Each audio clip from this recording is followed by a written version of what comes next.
Right, okay, so let's just pick up where we left off. So we're continuing on in the mutant animation blueprint that we made. The last thing we did is we just cached off this state machine here, okay, so that we can use it later. Okay, so what you'll find you'll be able to do is if you right click, you can then, if you just type in movement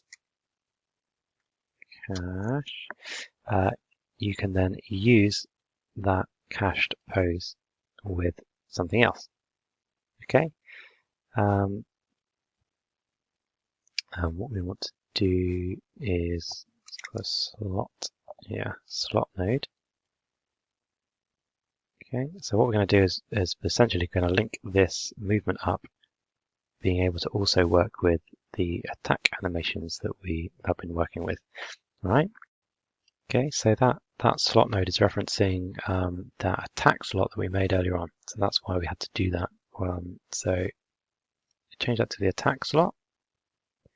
All right.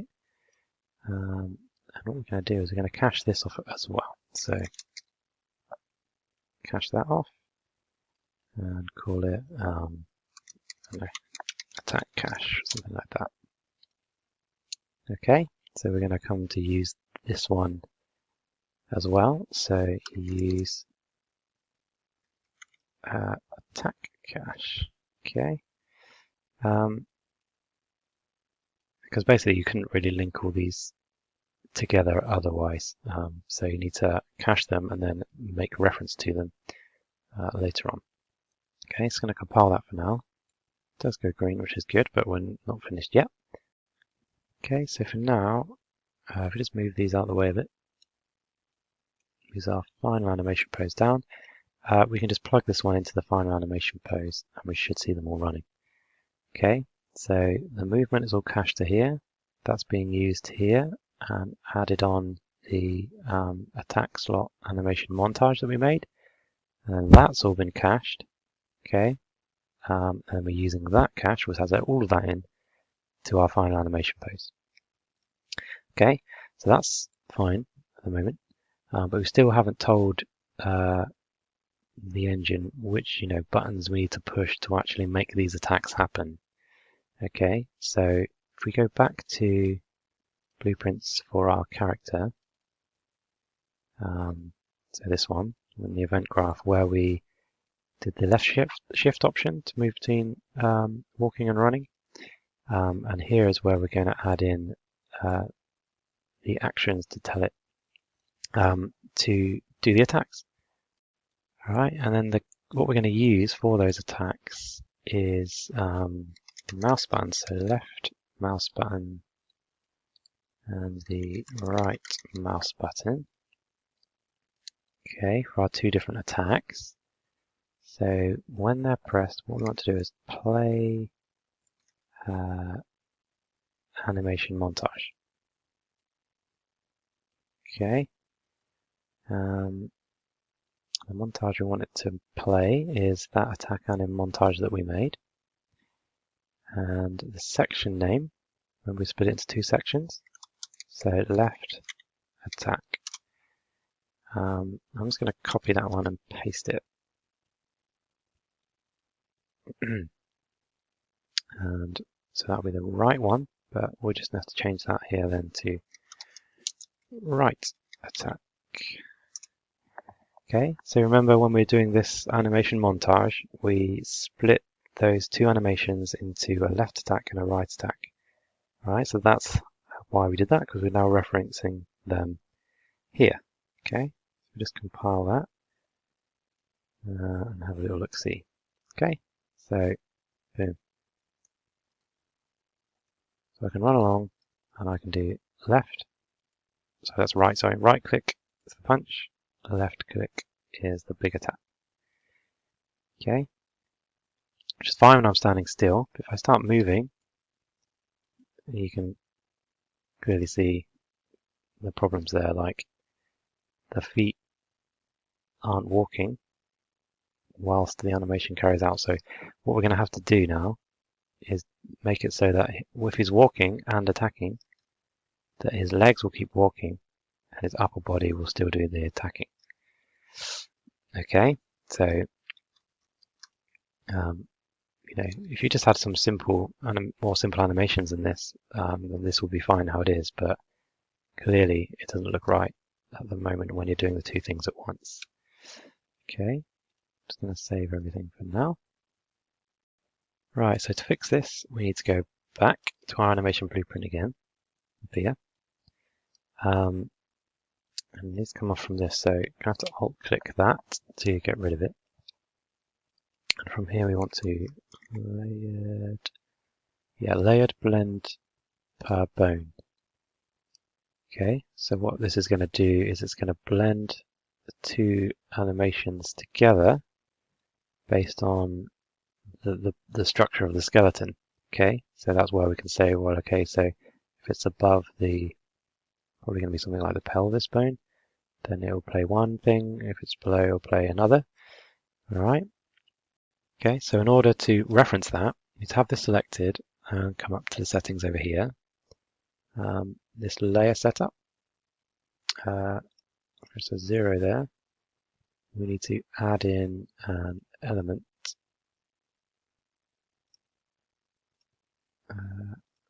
Yeah, here we go. Make sure I've got that right. Yeah. So this is where we can reference that bone name. Okay. So I need to find out what that bone name actually is specifically. It's probably going to be spine or something. Okay. Yeah, check that. It is spine. Okay. So if you're ever using the Mixamo characters, then it's always going to be the same one.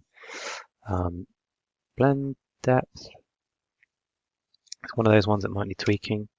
4 should be fine though. And we want the rotation on as well. Okay, so spine 4 and turn on that rotation. Compile that for now. Okay, so that's all set up fine, but we've got these two things we're going to blend between from the spine. So we've got the attack, which actually wants to be in the second one down. So I'm going to alt-click that one. The attack wants to be there. So that's going to be the upper body. And then the movement, so I'm just going to copy and paste the movement cache that we made earlier on and put that into the top section. Okay, so it's blending two animations, or two caches of animations really, at the spine, which is what we've assigned here. And then plug that into the final animation pose. Compile. Okay, so if I just minimize that and try this out now. So we're walking and we can do our attacks whilst we're walking. So you see the lower body is doing the right thing, the upper body is doing the right thing. Looks great. But now if we're standing still, we've lost that animation in the legs. The big wind up to the big swipe. Now it looks a bit weird when he's standing still. So we've gone from it, we've gone the opposite way now. It works when we're walking, but not so much when we're standing still. Okay, so that's the last thing we're going to need to fix.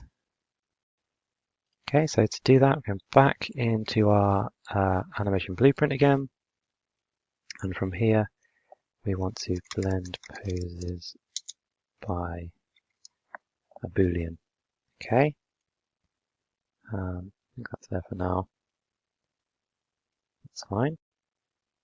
Okay, and all we need to do is get our attacking cache, make a copy of it, and put that into the false. Okay, so that should all be fine. Let's compile that. Let's just check. So, okay, so we're standing still. We get the full wind up of the animations. Looking great. We're walking. Let's come back to that again. Okay, that's fine. Bear with me. Put this up again. I need to tell it what Boolean is. 1 minute. Okay, so yeah, apologies about jumping to the reference. I just want to try and make sure I get this right. So if we right click this and we want to promote that to a variable, okay, which is going to be a boolean, which is fine. Just call it is moving, question mark. Okay, which is great. Now we're going to need to make sure that's off. Reference this in the actual event graph up here. And that is going to need to plug in over here. So need a condition from branch. Condition is going to be if we're moving. So if this speed is greater than 0, I suppose. If that's true, set is moving to true. And if that's not, so if we're standing still, is moving as nothing. Is off. Let's give that a go. So yeah, all working standing still. We move. There we go. Perfect.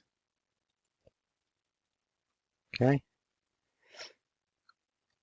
So that all seems fine now. It's going to save everything. So go back to my animation blueprint.